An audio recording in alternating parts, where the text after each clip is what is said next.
Here's what most people don't understand about manifestation. The reason you can't seem to materialize your desired reality isn't because you don't want it badly enough. It's not because you haven't visualized hard enough. And it's definitely not because the universe is working against you. The real reason? You don't understand the mechanism. You don't understand how thoughts become things. And until you understand the actual infrastructure of reality creation, the real mathematics behind it, you're going to keep spinning your wheels. You're going to keep doing affirmations that don't work, vision boards that collect dust, visualization exercises that lead nowhere. Now, I'm going to give you something today that's going to fundamentally shift how you approach your entire life. Because what I'm about to share with you is the difference between bad math and good math. And right now, most of you are operating on bad math. Just like in the 1500s, when everybody thought the Earth was the center of the solar system, they had equations, they had formulas, and they were doing the calculations, but the math was wrong. So they kept getting bad results and had to fudge the numbers to make things work until Copernicus came along in 1540 and said, wait, the sun is the center of the solar system. And suddenly the physics worked. That's where we are right now with manifestation. We've been operating on bad math. And I'm here to give you the new mathematics. So stay with me. You're going to get some. Let me start with something most manifestation teachers won't tell you because they're too busy selling you courses on journaling and vision boards. And the universe operates on a very specific set of principles. And the first principle is the foundational principle. And it's this: the universe is entirely mental. Everything that exists physically first existed vibrationally. And before anything can show up in your third dimensional reality, your physical world, it must first exist on the fourth dimension, the dimension of imagination, the dimension of thought, frequency. This isn't woo-woo nonsense. This is the Hermetic principles that have been around for thousands of years. As within, so without. On earth as it is in heaven. Everything you see around you, your bank account, your relationships, your health, your career, all of it existed as a thought pattern first. All of it existed at a frequency first. Now, here's where it gets interesting. According to neuroscience research, the average person spends about 60,000 to 80,000 thoughts per day. That's about 40 to 55 thoughts per minute. And here's the kicker: 95% of those thoughts are the same thoughts you had yesterday. And 80% of those thoughts are negative.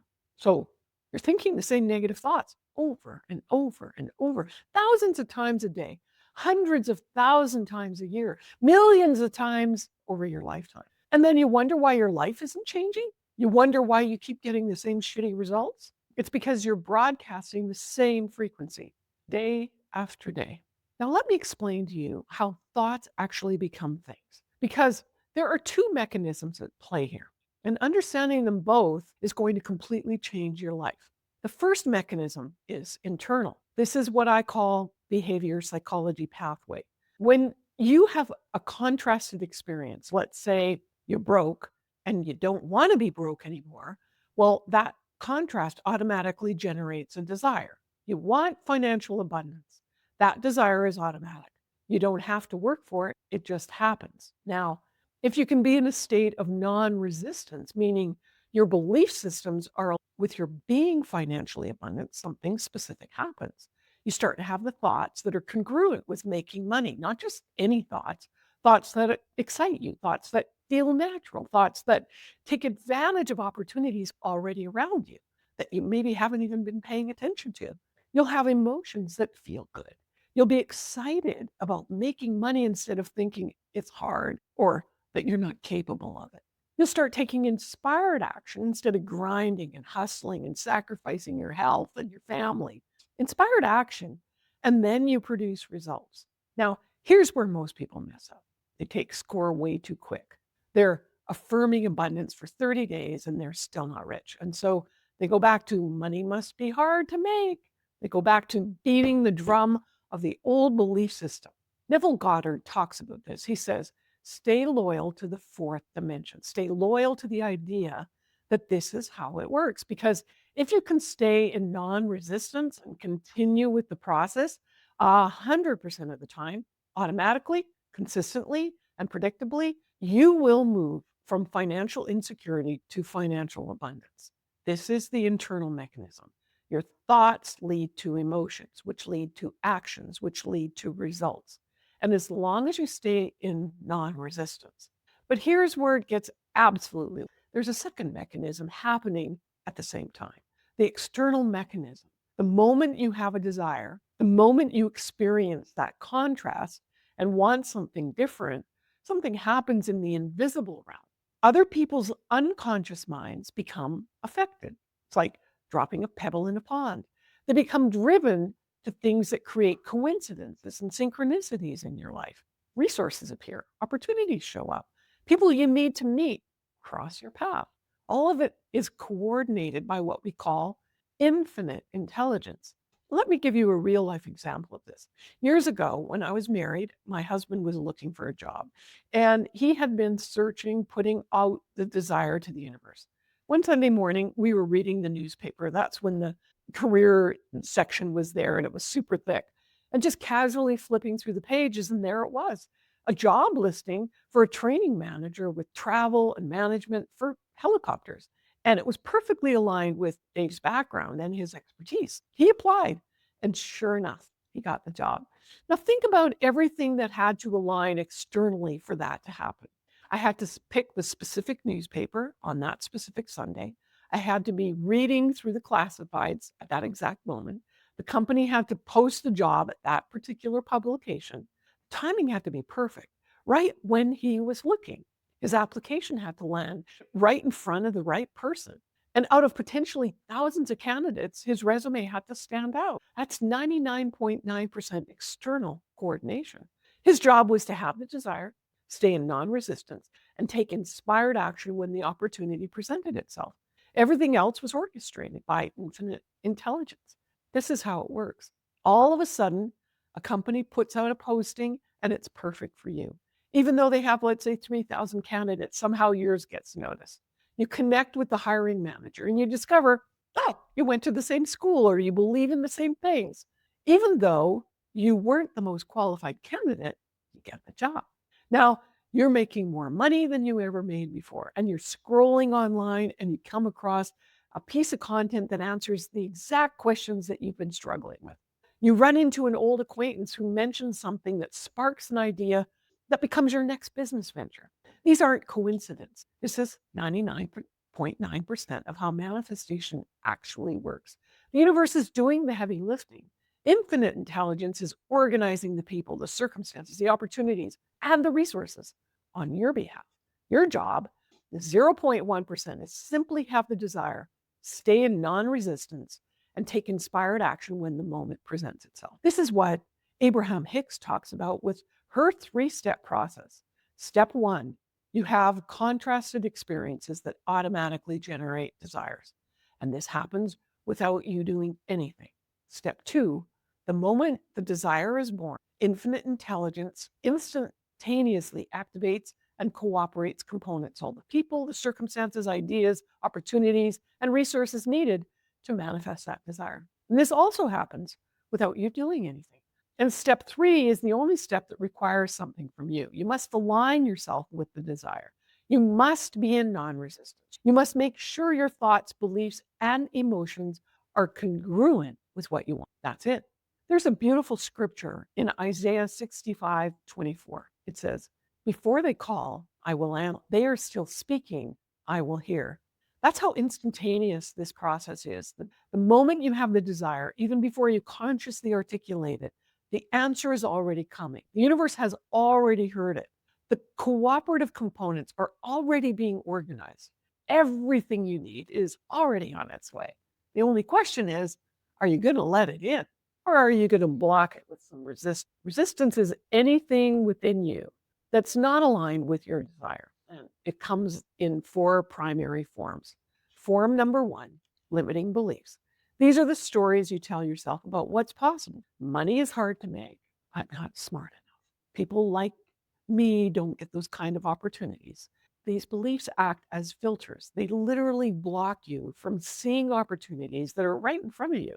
And if you believe you have to sacrifice your health or your family or to to be financially abundant, and you don't want to sacrifice those things, you will never allow yourself to be abundant. There's an internal conflict going on. It's called incongruence, and that's resistance. Form number 2, resentment. Resentment is an energetic poison. When you're holding on to anger, bitterness, or blame towards someone, including yourself, you're stuck in the past. You're stuck in that frequency of what happened. And as long as you're vibrating at that frequency in the past, you cannot call forward a new future. Resentment keeps you handcuffed to your old reality. Form number 3 is core programming. This is the deepest layer. There are unconscious patterns that were installed in you during your childhood. By the time you were 18 years old, you've heard no over 148,000 times compared to only 5,000 positive affirmations. That's 30 no's to 1 yes, 30 rejections from every approval, 30 limitations for every possibility. Those no's, well, they stack up and they create neural pathways that form your identity. They become your paradigm. And that paradigm is what's running your life on autopilot. Form number 4, absence of self-love. This is the foundation of all resistance. If you don't believe you're worthy of the thing that you want, you will sabotage it every single time. Self-love isn't about bubble baths and face masks, although who doesn't love that? Self-love is about believing at the deepest level that you're worthy of your desire simply because you exist, not because you've earned it, not because you've worked hard enough, but because wealth and abundance are your birthright. Health and vitality are your birthright. Love and connection are your birthright. These things aren't rewards for good behavior. They're the natural state of a human being who's aligned with their true nature. So here's the formula I want you to remember. Desire plus non-resistance equals desired result. That's it. That's the entire equation. You don't have to figure out how. You don't have to control every variable. You don't have to micromanage the universe. Your job is to get clear on what you want, which happens automatically through contrast. Stay in non-resistance, which means identifying and releasing the 4 forms of resistance. Take inspired action when it presents itself, and everything else is handled by the universe. And infinite intelligence is infinitely more intelligent than you. It's coordinating billions of lives simultaneously. It's matching frequencies. It's organizing synchronicities. 99.9% of the work is being done for you. Your job is the 0.1% staying in alignment. The biggest mistake people are making is trying to take score too quick. They decide they want financial abundance and they start with affirmations and they're making this vision board. And then 30 days go by and nothing's changed. Or worse, something shows up that seems to contradict their new belief. They get an unexpected bill, or they lose a client, or they get passed over for a promotion. And they immediately go, see, this manifestation stuff doesn't work. Money is hard to make. And they go right back to the old frequency. And here's what they don't understand.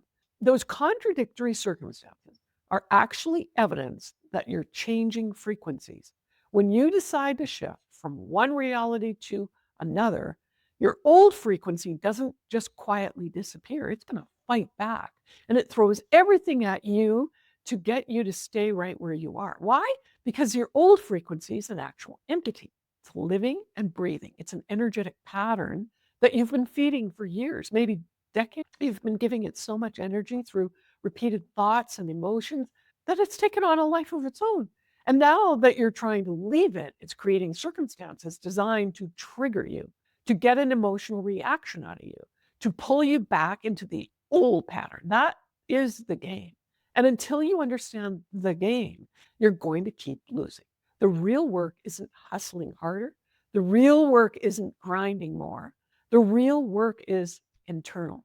The real work becomes aware. The real work is becoming aware of your resistance and consciously choosing to release it. The real work is catching yourself when you're about to react and you're in a triggering circumstance and you're going to choose a different response.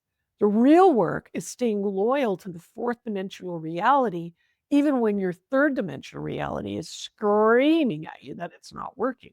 And this is what Neville Goddard meant when he said to persist in the assumption. Persist in the assumption that what you want is already done. even when your circumstances seem to suggest otherwise, because your circumstances are always lagging behind. They're always reflecting the frequency you were broadcasting days, weeks, months, not the frequency you're broadcasting right now. There's a lag time. And if you let that lag time discourage you, never going to break through. So that's it. That's the mechanism, and that's the new mathematics. Desire plus non-resistance equals the desired results. Now, I know some of you are thinking, okay, Amir, I get it conceptually, but I have no idea which resistance is blocking me or how to actually release it. And that's actually why I offer a free 15-minute clarity call. We get on the phone, we talk about where you're stuck, and I help you identify which of those 4 types of resistance running your show right now. So no pitch, no pressure, just clarity. Because here's the thing, you can watch every video there is on manifestation. You can read every book. You can do affirmations until you're blue in the face. But if you don't know what's actually blocking you, you're just going to keep spinning your wheels. That 15-minute call could be the difference between you spending another year stuck in the same pattern or finally breaking through. The link is in the description to book a call. Grab a time, let's talk, because you're not meant to figure this out alone. You weren't meant to struggle and grind and sacrifice for everything that you really want. You were born into abundance. You just need someone to help you see what's in the way. So go ahead and book that call and let's do this work together.